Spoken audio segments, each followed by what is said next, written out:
si Ate Pia, ang inyong kaibigan. Magandang araw mga bata. Ako si Ate Pia, ang inyong Anino! Ang superhero na galit sa kulay! Tama! Ako ngayon, Archangel! Sa wakas, nagkita rin tayo. Masyado mong binibigyan ng kulay ang buong mundo. Wanta! Magtutuos tayo! Round 1. Fight.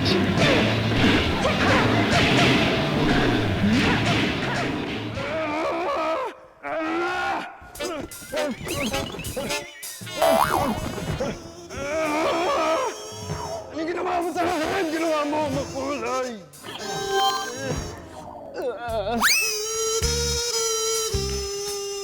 Ako si Ate Pia, ang inyong super art angel. Oh, mga bata, bagay ba sa akin maging superhero? Ngayong araw, lilipad tayo kasama yung ating mga kaibigang superhero. At, syempre, gagawa rin tayo ng mga art projects tungkol sa kanila. Handa na ba kayo? Maaksyon ang ating art adventures. Gagawa tayo ng sampayan superhero, matchbox ring, at aalamin ng tips kung paano mag-drawing ng inyong favorite superhero. O, kapit na mabuti at lilipad na tayo.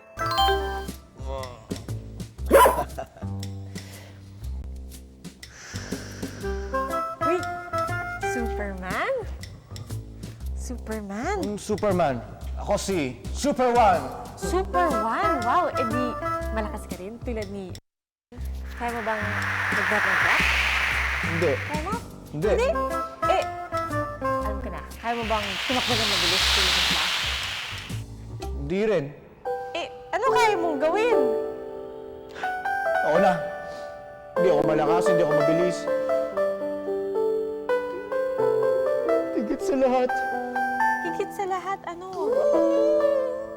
Hindi ako marunong lumipad. Hindi ka marunong lumipad! Oo. Isa akong superhero, maraming hindi kayang gawin. Ako, sige, huwag ka na lang munang ulat dyan. Baka naman meron kang kayang gawin. Ano ba yung mga hilig mo? Magaling ako sa arts and crafts project. Oh, kita mo, may tinatago ka palang galing eh. Talaga? Anong ibig mong sabihin? May kilala ka bang superhero na artistic? Superhero na artistic. Wala pa. Oh, ayaw mo yun? Nag-iisa kang artistic superhero? Alam mo, Pia, tama ka dyan. Meron nga akong favorite special project eh. Yan na yung tinatawag na Sampayan Superhero! Wow, sampayan superhero. Parang maganda ata yung tunog niya na. Pwede mo ba kaming turuan? Oo naman. Tara na! Super One! Super One! Okay ka lang? Oh, Super One, okay ka lang? Ano nangyari sa'yo? Ay, wala to ah. Wala. Sigurado ka? Oo. Kaya mo pa? Kayang-kaya, Pia. Sige nga, o anong mga kailangan natin? Kailangan natin ng scissors, colored pencils, marker, sinulit, tape, syempre mga lumang folders, at 25 centavo coins. Super One, ano ba yung una natin gagawin? Ang una natin gagawin ay i-drawing ang ating favorite superhero sa ating lumang folder. Okay, sige. Or, kung gusto ninyo, pwede rin yung maglikha kayo ng sarili niyo superhero. Tama. At syempre, mas maganda kung parang lumilipad talaga yung superhero.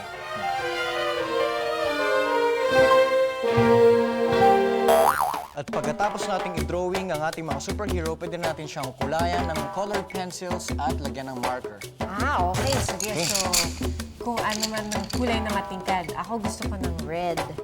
Ako naman, blue. Okay, sige.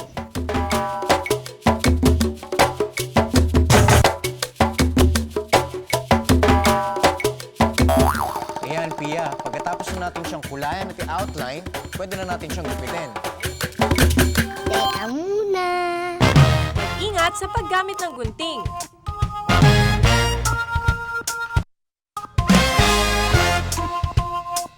Nagupitan natin ang ating superhero at pagkatapos gagawa na tayo ng hook. sa pamamagitan ng paggupit ng mahabang strip. So yung hook, itong gagamitin natin para pwede natin isampay yung superhero. Tama, Pia. At itutupi natin ang strip sa 3 fold.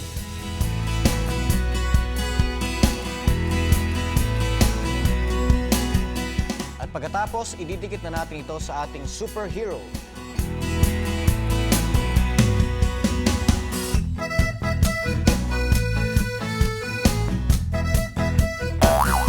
Pwede na siya para isabit sa ating string. At pagkatapos, syempre, ilalagay natin ang 25 centavo coin. So yung 25 centavo pa, yun yung pabigat natin, di ba? Oo. Para talagang lilipad yung ating superhero. Lagay natin siya sa likod ng ating superhero sa bandang ibaba para ma-maintain ang balance ng ating mga superhero. Ayan, Pia, ready na ang ating mga superhero. At isa-isa na natin siyang ilalaglag mula sa pinakamataas na dulo ng string. Uy, okay to, Super One ah. Mukha talaga silang lumilipad ah. Oo, mukha talaga silang lumilipad. Lumilipad? Lumilipad. Diyan ka lang, Pia. Super One? Saan kaya pumunta yun? Super One? Oh, ba't dala-dala mo yan? Ano yan? 25 centavo ilalagay ko sa aking katawan at maghahanap ako ng mahaba at matibay na sampayan para matuto rin akong lumipad. Ha? Sigurado ba? Super One? Super One!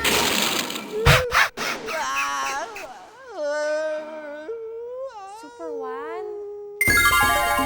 Paano gumawa ng sampayan superhero? Mga kailangan, gunting, mga pangkulay, string o lubid, tape, lumang folder, at isang 25 centavo coin. Paano gagawin? Una, iguhit ang inyong paboritong superhero sa formang lumilipad sa isang lumang folder at kulayan ito. Gupitin ang iginuhit na superhero. Mag-ingat sa paggamit ng gunting ha. Gumupit din ng isang pahabang piraso ng folder. Gupin ito sa 3 bahagi at idikit ng tape sa ating superhero. Ito ang magiging hook ng superhero. I-tape din natin ang isang 25 coin sa likod ng ating superhero bilang pabigat. Tapos, ikabit ang isang dulo ng string sa isang mataas na lugar. Ipasok ang string sa hook ng ating superhero at ikabit ang kabilang dulo nito sa isang mas mababang lugar. Ngayon ay pwede nyo nang patulasin ang inyong superhero mula sa mataas na bahagi ng string pababa sa mas mababang bahagi ng string. Diba para silang lumilipad? Ang galing, no?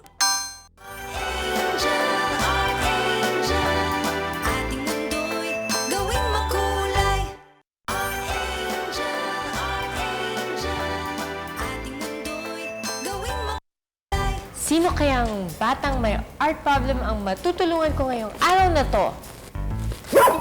Ate Pia, may nakita po ang poster ng favorite kong superhero. Wow, talaga Maxine? Sino bang favorite superhero mo? Si Blossom. Kaya lang, ang mahal. Baka maubos yung allowance ko kung binili ko Ah, yun. ganun ba? Eh di, alam ko na. Gawa ka na lang ng sarili mong superhero poster. Po ako masyado marunong mag-drawing eh. Problema nga yan, ano? Problema ba yan? Kayang-kaya ko kayong tulungan dyan. Carlo, para ka talagang superhero, sumusulpot kapag may problema. Siyempre naman. O Maxine, tuturuan na kita kung paano mag-drawing ng favorite mong superhero. Sige po. O, tara na! Carlo, ano yung mga kailangan natin para sa ating Draw a Superhero? Well, ang mga kailangan natin para sa Draw a Superhero ay bond paper, lapis, markers, mga colored pencils, at saka pambura. Ang una natin gagawin ay gagawa tayo ng stick figure. Ang susunod natin gawin ay lalagyan natin ng kamay at saka paa. Yung kamay, gagawa muna tayo ng bilog, ganun din sa paa. Okay. Lagyan natin ng mukha. Kung gusto niyo ng lalaki, gumawa kayo ng mukha ng lalaki. Kung babae naman, mukha ng babae. Ang susunod natin gawin ay maglalagay tayo ng katawan, ng binti at saka braso. Tapos maglalagay ngayon kayo ng costume sa kanya. Kung tapos na kayo at nakalagay na kayo ng costume sa inyong superhero, kukuha ngayon tayo ng ating marker.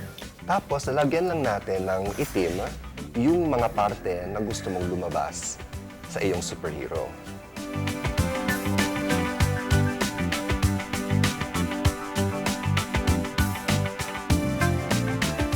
Pag natapos na yung paglagay ng marker sa iyong drawing, kumuha na lang ng pambura at burahin ang pencils. Ang gagawin natin ngayon ay kukulayan natin ang superhero. Bahala na kayo kung anong gusto niyong mga kulay.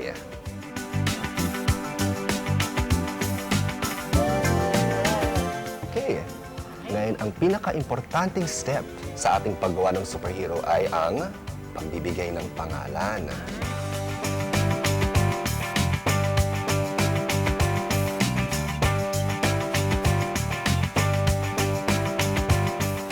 So, meron na tayong super team. Tama, so pwede na silang maglaro na sabay-sabay. Tama yan.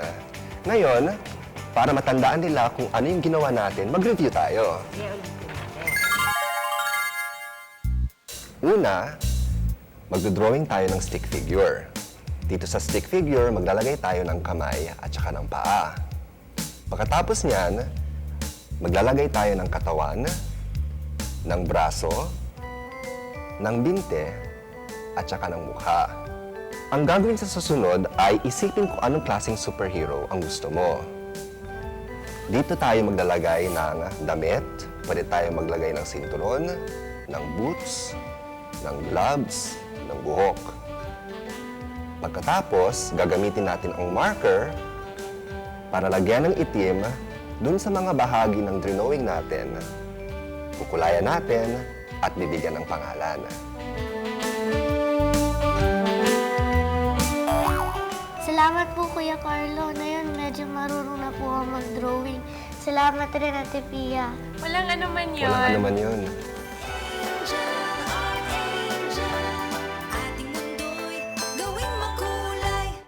Paano gumawa ng singsing mula sa kahon ng posporo? Ituturo ko sa inyo sa pagbabalik ng Art Angel. Singsing na pang superhero ang gagawin naman natin ngayon. Simple lang yung mga kailangan natin. Una, kailangan natin ng gunting, kailangan natin ng art paper, kahon ng posporo, pero syempre wala nang laman na posporo.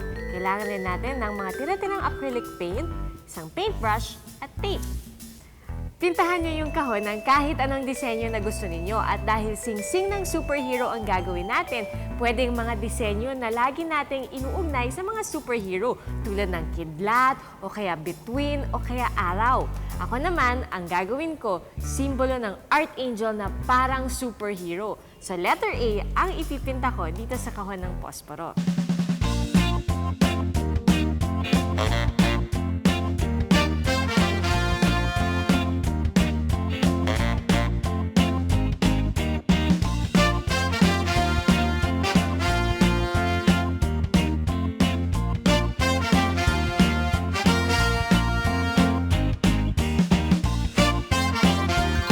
Pagkatapos, patutuyuin natin na mabuti yung ating pinintang disenyo dun sa kahon ng posporo. At habang pinapatuyo natin, pwede na natin gawin yung mismong singsing. Kuha lang tayo ng isang pirasong colored paper, yung medyo matigas. Pagkatapos, gumumpit tayo ng isang strip.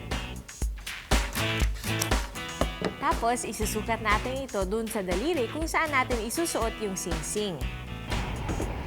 Tapos, mamarkahan natin, tatansya natin, tapos dito na natin gugupitin. Pagkatapos natin isukat, ididikit lang natin ng tape.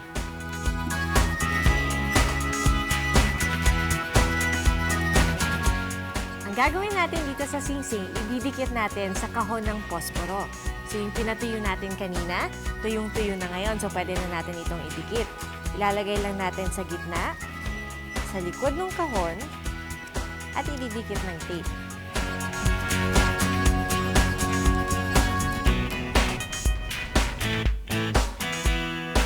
Ngayon, pwede na natin isuot. O diba, simple lang gawin at madali lang. Subukan niyo rin, ha?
Nagustuhan niyo ba yung ating mga art adventures ngayong araw na ito? Natuto tayong gumawa ng sampayan superhero sa tulong ni Super One. At natuto rin tayong gumawa ng matchbox ring. At natuto rin tayo ng tips sa pag-drawing ng paborita ninyong superhero sa tulong ni Kuya Carlo. Hanggang sa muli, marami pa rin tayong iisipin at gagawin mga art adventures ha. Kaya laging tatandaan, dito sa Art Angel, kaya natin isipin, kaya natin gawin. Hanggang sa muli, ako si Ate Pia Arcangel, ang inyong Super Art Angel. Paalam! Art Angel, Art Angel.